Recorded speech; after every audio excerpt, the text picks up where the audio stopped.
Hi everyone, it's Alexis Hooper again. So I'm going to be doing my expectations matrix here.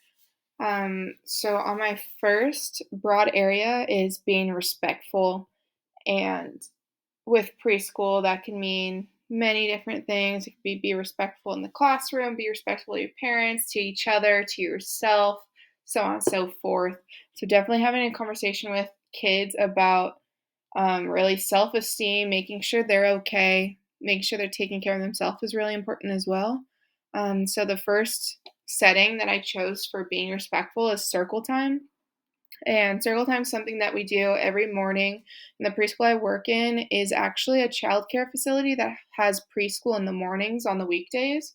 And it runs from about 8 a.m. to 1 p.m., depending on how many kids there are. It can go a little later to make sure we get through our instruction time. So, the first thing I wanted to bring up was how to be respectful during circle time and always bring it into a positive light. So it's always going to be, make sure you're listening to others and wait for your turn to speak. We're not trying to tell everybody, don't do this, don't do that.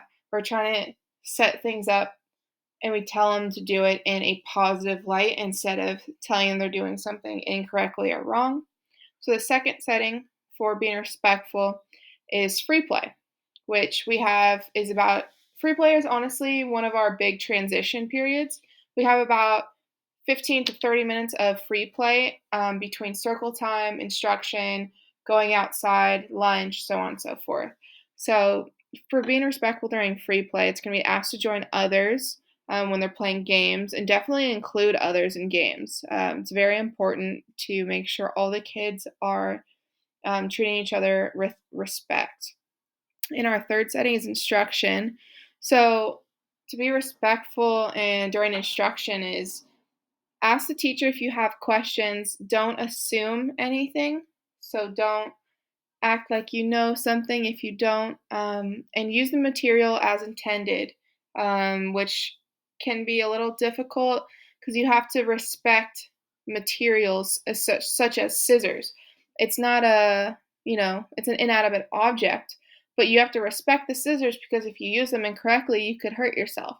So we definitely need to make sure they understand that. And the fourth area I chose was the playground, which we go outside of the playground every day as long as it's not raining or cold. And so the first thing is try to keep splashing to a minimum at the water table, which we run into that a lot. So instead of saying don't do that, be like, hey, can you try your best? And that way, they'll be a little more mindful about that, and they'll learn to, respect other people's space and not splashing them. And use the jump rope with others. And when we do this, we're able to include multiple people during jump time. So it's definitely a really great way to respect others and the time you have outside. And our fifth area is going to be the parent pickup slash drop off area, which can be a little traumatizing for the kids, especially the new ones that we have. So we always like to say try to keep your voice down. It can be hard to control those emotions, and then make sure you hug your parents. I think this is really important to show that you love and care and you respect your parents. You might not be able to say it to them at that age, but giving them a really big tight hug is really great, and it's a great way to show them that you respect them and love them. So the second area I chose was participate in class, and that can mean different things, and that's why I chose these settings because it works perfectly for my areas. So to participate in class is to be actively engaged. And so during circle time, that means raise your hand, sing the songs loud and proud, and try your best. You don't have to always have the right answers or know exactly, what day of the week it is, do all the days of the week song. It doesn't have to be perfect, but if we see that you're trying, we know you're participating, and that's very important. During free play, it's to create fun games to play with each other, ask others to join the games, and clean up toys around the class. Um, that's really big because even if you didn't use those toys, helping others pick them up is a great way to participate and help them learn as well. Our third is instruction. So it's use listening ears, wait to start until told to, and help others if they need to. That's honestly one of the best things that I have run into working with preschool is a lot of the kids are willing to help each other, which is amazing. And it's really helping the kids put that, right foot forward and really push themselves to be the best they can. And our fourth setting is the playground. So participating in the playground be, use up all the energy, run around as much as you want, as this is the time where you can be running. We love to play red light, green light with the kids. And this is a great way to, have them use their active listening skills and participate in the game, which is really fun, and helping clean up the outside items just so we can prepare ourselves to come back in. And so the next day, everything's exactly where we need it to be. And for the parent pickup drop off area, so it's going to be at the end slash start of the day. We're going to have a conversation about how the child's day was, um, and how, like, what their emotions are coming into school as well for the reverse side. And then to take homework with you in the morning, bring your homework back. It could just be as simple as, coloring between the lines, such as that. That would be like an example of a homework sheet that we'd give, or practicing your A's. And we'd make sure to bring those back in, put them in the correct cubbies that has your name on it, and then take home the work that we did during class and another worksheet for you to do with your parents. And our last broad area is going to be classroom etiquette, which this is really big. So during circle time, that's going to be to wait for the teacher to start the songs before they begin. We have a lot of them that definitely jump the gun on that one, which is okay. They're just eager and they really enjoy it, which is more than fine. But we're just trying to, get them to the right spot and ready to listen and to participate when we say so. To sit on your bottoms, that is really important.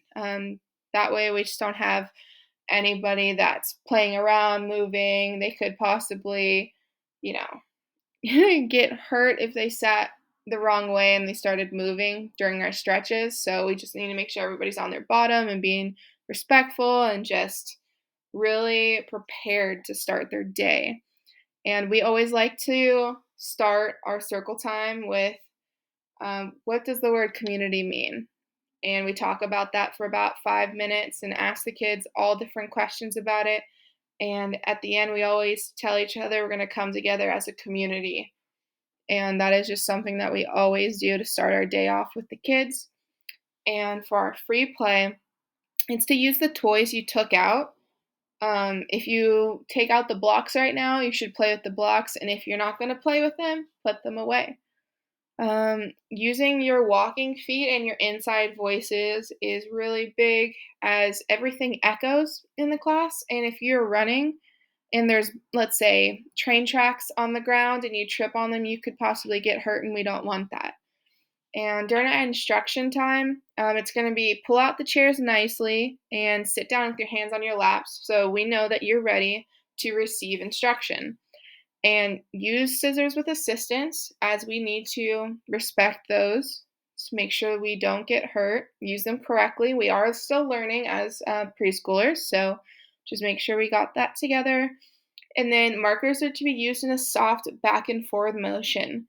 So I said that instead of, hey, don't use your markers, and smash them up and down, because with felt tip markers, that's just going to break the marker and they're not going to work anymore. Versus that's how a lot of the younger kids use their crayons, actually, which is okay because that's how you can make some dots on the paper and, so forth. But with markers, we do need to use them in a soft back and forth motion, and that prepares us to use our pencil with that same back and forth motions, those strokes. So that's very important.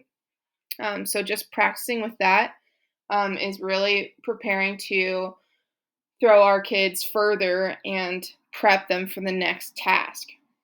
And on the playground, so it's to use the equipment given to you by the teachers And water time is only when it's sunny outside, so that if we do get water on us, it will dry and we don't get cold or sick. And definitely using everything that we give them is important because sometimes there will be items that are just not safe anymore. So we will have to take them and throw them away. And in some circumstances, we've had some children get really upset with us about it. So we have to just explain to them that, we give you items that are safe, and proper for the weather or proper for the allotted time that we have to play. And watch where you're running is really important because you can trip and fall at any time. And being outside, you can get hurt, and we definitely do not want that. And our lastly is the parent pickup drop off area. So it's really just to put slash take your backpack in and out of those cubbies, on the way into class or the way out. Just make sure you have everything with you. Collect your work and put it in its correct spots. So if you had homework, put them in your assigned bin with your name on it, and take the homework or the classwork that we did, that's out of your bin again. And prepare your emotions for pickup and drop off, and use your inside voices. So that can be a little difficult because some of our littles do get really excited when they come in and leave school. So preparing your emotions to see your parents leave or go can be very difficult. So just trying to keep those inside voices and keep our voices low so we don't upset others is really important as well. So this was my matrix, and I think it was a really great assignment to do. It really helped me think about the preschool I'm in. So I definitely really love this. Thank you for taking the time to watch this.